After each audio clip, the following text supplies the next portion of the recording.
Bengal helping hand ট্রাস্টের কর্ণধার জুলফিকার আলী সোমবার মেডিকেল পরীক্ষায় পাশ করার জন্য সাবাহাত পারভিনকে 1,50,000 টাকা এবং মেডিকেল এমবিবিএস পাশ করার জন্য আবিদা রিয়াজকে 58,000 টাকা চেক তুলে দেন।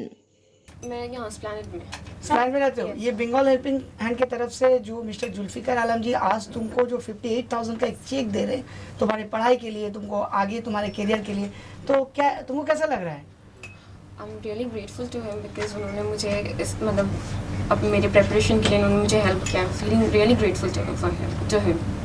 देखिए, हम लोग बंगाल हेल्पिंग हैंड के तरफ से कोशिश करते हैं कि बच्चों को हम एडुकेट करें और हम एज अ फाउंडर सेक्रेटरी हम हमेशा एक मकसद से आगे बढ़ते हैं ताकि जो बच्चे को हम स्पॉन्सरशिप करते हैं वो एक अच्छे मुकाम तक पहुँचे। और मैं कोशिश करता रहता हूँ, हमेशा आप देखते रहते हैं कि 4-4.5 साल से मैं यही काम कर रहा हूँ लोगों के लिए, तो लोगों तक मैं जैसा पहुँचूँ और लोगों को मैं रास्ता दिखा सकूँ। तो अब जो आज मैंने जो स्पॉन्सरशिप किया, इसके पहले भी हमारे एक स्टूडेंट थी, वो भी मेडिकल पढ़ाई करी थी, उनको भी मैंने अपनी तरफ से शबाहत परवीन करके उनको भी मैंने हेल्प किया। तो मैं यही कहना चाहता हूँ कि जो तमाम लोग जो मुझे देख रहे हैं आज चैनल के माध्यम से, आप लोग कोशिश करिए हमारे साथ जुड़े और जितने भी हो आगे बढ़े लोगों की सेवा के लिए।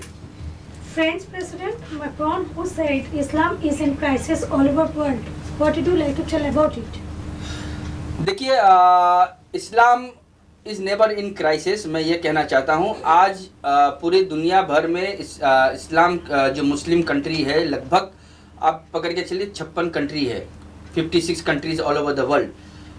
एंड द हाईएस्ट परचेज जो सबसे ज़्यादा आप देखोगे जो खरीद बेच भी होता है इस्लाम देशों में ही होता है, चाहे वो तेल हो, चाहे वो आपका कोई भी तरह का कपड़े का काम हो।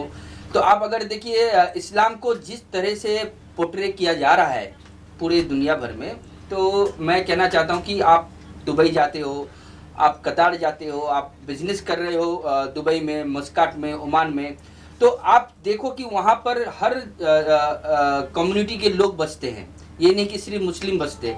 तो इस्लाम को टारगेट करना, आप देखिए तबलीगी जमात करके एक हमारे जो यहाँ पर इंडिया में जो एक कम्युनिटी है जो अच्छे मैसेज पहुँचाते हैं, उनके बारे में भी बहुत तरह के शब्द बोला गया था from different media channel, from different political people, but last में आप देखिए जजमेंट क्या हुआ।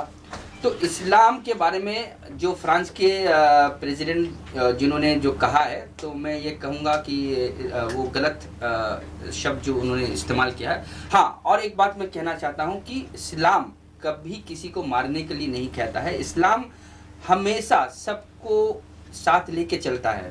तो आज जो घटना फ्रांस में जो हुआ है, तो as a Muslim, as a human being, तो ये होना नहीं चाहिए किसी का कत्ल करना। हाँ, मगर हमारे जो नबी साहब है उनके बारे में अगर कोई बुरा कोई भी लफ्ज़ अगर उठाता है, तो ये भी देखना बहुत ज़रूरी है कि ये इस तरह की जो लफ्ज़ है या इस तरह की कोई भी पोर्ट्रेट कभी भी जैसा हमारे कौम के खिलाफ जैसा ना हो। Your Ramnam Satta journey, Yogi Jyotirthanath's love jihad warning and very soon going to implement new law. What is your opinion about it? देखिए, जो अभी उत्तर प्रदेश का जो हाल है, ये आप अच्छे से जानते हैं कि हाथरस वाला जो एक मामला हुआ, उसके पहले भी लगातार रेप का मामला चल रहा है, इनकाउंटर चल रहा है। तो आप सोचिए कि जो एक स्टेट का जो चीफ मिनिस्टर जो है, वो अगर इस तरह का मैसेज पहुंचाता है लोगों को कि अगर कोई भी एक कम्युनिटी है, जैसा हम ज़्यादातर आप देखिए मुस्लिम कम्युनिटी को टारगेट किया जाता है कि अगर लव जिहाद में अगर वो आते हैं, तो कल के दिन में ऐसा भी हो सकता है कि राम राम सत्य करके जो उन्होंने मैसेज दिया था। तो मेरा कहने का मतलब है कि पहले आप अपने सरकार में देखिए, आज हमारे आज जो सरकार में है, आज आप देखिए सेंट्रल गवर्नमेंट में जो बैठे हुए हैं शाहनवाज हुसैन, उनकी जो मिसेज है वो भी तो एक हिंदू है। मुख्तार अब्बास नकवी, उनकी जो मिसेज है वो भी एक हिंदू है।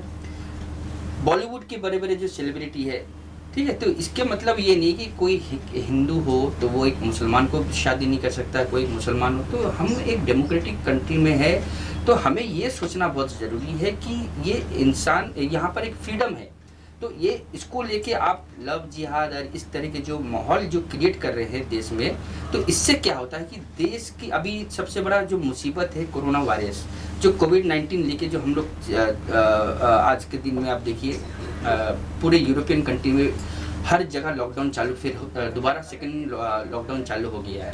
तो हमें इसके बारे में बात करना चाहिए, हमें रोजगार के बारे में बात करना चाहिए, हमें लोगों के बारे में बात करना चाहिए। आज इतने जो माइग्रेंट जो मारे गए हैं, इनके बारे में कोई बात नहीं करता, इनके बारे में कोई डाटा ही नहीं है किसी के पास में। तो मेरा कहने का मतलब है कि ये जो फिजूल की जो बातें हैं, इसे हमें इग्नोर करना चाहिए। और मैं यही कहना चाहता हूं कि जो स्टेटमेंट जो चीफ मिनिस्टर उत्तर प्रदेश के जिन्होंने दिया है, इसके बारे में जो हमारे सुप्रीम कोर्ट है या हाई कोर्ट है, हमें जो भी स्टेप लेना हो, इसे लेना जरूरी है। Don't give ads to hit channels. Example, official and civil servant wrote to corporate and business houses. देखिए अभी एक जो रिसेंटली एक खबर आया है कि जितने भी एक्स जो सिविल सर्विस ऑफिसर्स है, जो लोग ब्यूरोक्रेट्स में हैं, उन्होंने क्लियर एक मैसेज दिया है कि जो मीडिया चैनल्स हेट स्पीच या हेट डिबेट्स जो भी कराते हैं, उनको इमीडिएटली उनको जो ऐड या स्पॉन्सर दिया जाता है, तो उन्होंने क्या किया कि सब कॉर्पोरेट हाउसेस को, सब बिजनेस हाउसेस को लेटर लिख के ये जताया है कि इमीडिएट इनका जो स्पॉन्सरशिप्स है ये सब उनको हटा देने के लिए। कारण क्या है कि आज देखिए कि मीडिया चलता कहाँ से, मीडिया चलता है स्पॉन्सर से। अगर कॉर्पोरेट बिजनेस हाउसेज अगर स्पॉन्सर देते हैं तभी मीडिया चलता है।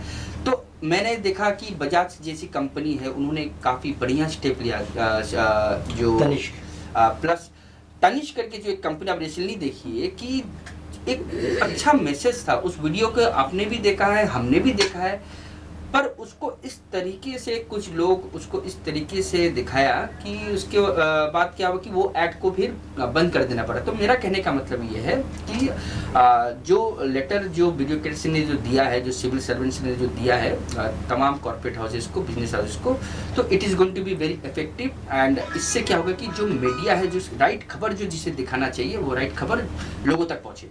जुल्फिकार साहब, बिहार में इलेक्शन होने जा रहा है, क्या लगता है बिहार इलेक्शन में नीतीश कुमार 15 साल के बाद फिर से आएंगे पावर में, ना यूपीए की सरकार बनेगी? देखिए, अभी मैं आपको बिहार की इलेक्शन के बारे में ये कहना चाहता हूँ कि जिस तरीके से नीतीश कुमार जी लगभग 15 साल से वो बिहार में एज अ सीएम पोस्ट वो है, तो अभी जो मैं देख रहा हूँ कि एक युवा जो है तेजस्वी यादव जो है, जो लालू प्रसाद यादव जी के जो छोटे लड़के हैं, तो उनका जो राजनीति का जो भी अभी जो मैं देख रहा हूँ कि वो जिस तरीके से उभर के आ रहे हैं, तो मेरे हिसाब से ये तो डिसाइड करना बहुत डिफ़िकल्ट है कि कौन आएगा। तो हम लोगों को वेट एंड वॉच करना पड़ेगा। क्या अब सेकेंड फेज का जो इलेक्शन है वो भी होने वाला है बहुत जल्दी। लेकिन लालू जी के बेटे के जलसों में जिस तरह से भीड़ हो रही है, लाखों का भीड़ हो रहा है, नीतीश जी में भीड़ कम हो रही है, क्या लगता है कि युवा जीतेगा? उन्होंने पहले ही कहा कि पहला साइन से 10 लाख लोगों को नौकरी मिलेगा, इस पर आप क्या कहें? देखिए, 10 लाख लोगों को हर नेता तो वो कहता है कि हम आएंगे तो हम नौकरी देंगे या हम रोजगार पैदा करेंगे, पर आने के बाद में हर चीज़ फिर चेंज हो जाता है। तो वादे बहुत होते हैं, आप देखिए कितना प्रैक्टिकली ये काम होता है। और जनता को भी समझना बहुत ज़रूरी है, जिसको भी आप लाएंगे, एक चीज़ जनता को जानना बहुत ज़रूरी है कि अगर आपका जो वादा जो सरकार जो करते हैं, अगर आपका वादा पूरा नहीं होता है, उसे आप गिरा दीजिए।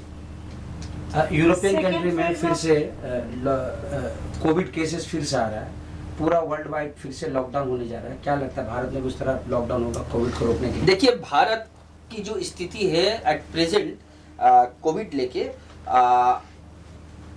डेथ रेशियो आज हमारी करीब लगभग 1,21,000 तक चला गई है। तो मैंने ये पहले के इंटरव्यू में, चैलेंज 10 में भी मैंने कहा था, 24 आवर्स में भी कहा था कि ये जो स्थिति है, अब भारत अगर रुकता है इस स्थिति में, तो जो इकोनॉमी ऑलरेडी डैमेज हुआ है, बिकॉज आप देखिए जीडीपी काफ़ी हमारा गिर चुका है, तो अगर पकड़ लीजिए, अगर पूरे दुनिया भर में जो लॉकडाउन हो रही है, तो अगर Bharat second phase of lockdown में अगर चला जाता है तो इससे क्या होगा कि इकोनॉमी के ऊपर तो बहुत इफेक्ट होगा। प्लस हमें ये भी देखना चाहिए कि लोगों के ऊपर कहीं गवर्नमेंट का ये मेन डिसीजन लेना पड़ता है गवर्नमेंट को, तो गवर्नमेंट को ये सोचना पड़ेगा कि अगर ऐसा कोई माहौल पैदा हो रहा है जिससे इमरजेंसी आ रही है तो सेकेंड फेज ऑफ लॉकडाउन होना चाहिए। मेरा एक क्वेश्चन है, वो है Bengal helping hand trust always coming forward to educate and sponsor students that we saw some minutes ago. In future, what would you like to do for these kinds of students also? देखिए, और future के लिए मैं regular basis में करीब 4 साल से मैं इस एनजीओ को रन कर रहा हूँ, और जो भी मैं कर रहा हूँ मैं खुद से ये स्टेप लेता हूँ और डिसीजन भी लेता हूँ अपने ट्रस्टीज़ के साथ में बैठ के। तो मैं सबसे पहला जो मेरा हमेशा एक मुद्दा रहा है और हमेशा जो मेरा कहना ये है कि लोगों के साथ हमें चलना है, लोगों के पास रहना है, लोगों के दुख को, लोगों की परेशानी को हमें समझना बहुत ज़रूरी है। बिकॉज सोशल वर्क एक दिखावा का काम नहीं होता है कि हम आज कंबल दे दिए, आज हम चद्दर दे दिए या आज हम कपड़े नहीं। आपको अगर सोशल वर्क करना है तो आपको एक प्रॉपर प्लानिंग के साथ करना पड़ेगा जिससे लोगों का फ़ायदा हो, लोगों को मदद मिले। अब देखिए, आज हमारी जो ग्रुप है, आज हम लगभग 7 से 8 हज़ार लोगों को रोज़गार देते हैं। ये तो मैं झूठ नहीं कह रहा हूँ, ये तो आप खुद देखते हैं कि हमारे कितने जगहों में काम। तो रोज़गार देना ये बहुत बड़ा एक बात है। दूसरी बात है कि लोगों को खाना पहुँचाना, खाना देना, राशन देना, तो वो हम रेगुलर कर रहे हैं, आप लोग कवर कर रहे हैं। तो बंगाल हेल्पिंग हैंड आज जो स्पॉन्सरशिप भी हम लोग कर रहे हैं, तो ये हम कहीं से हमें डोनेशन तो नहीं मिला है, तो ये खुद से हम लोगों ने अपना तरफ से ये हम करते हैं। तो मैं चाहता हूँ आवाम से यही कहने के लिए कि आप लोग हमारे साथ जुड़े। हमारा बैंक अकाउंट डिटेल्स दिया रहता है, और मीडिया चैनल में आप हालात बंगाल बोलिए, न्यूज़ इंडिया बोलिए, 24 घंटा 24 आवर्स बोलिए, चैनल 10 बोलिए, रेगुलर हमारा ऐड चलते रहता है। तो आप लोग भी आइए सामने, और हम जो अच्छा काम जो हम लोग कर रहे हैं लोगों के लिए, तो मैं चाहता हूँ आप लोग भी सपोर्ट दें इसमें। In this pandemic situation, everybody is getting lost their jobs also, but you have given everybody opportunity for their coming future, and also as well as everybody has got their bonus also. How did you do it? See, as a managing director of Bengal Group, it takes privilege, because in this particular pandemic time, if I am being able to provide jobs, and if I am being able to give the bonus of the employees, which I think most of the companies are having the problem, because it's a blessing from God, which I have got, and my family which has got the blessings, and because we have always been for the humanity.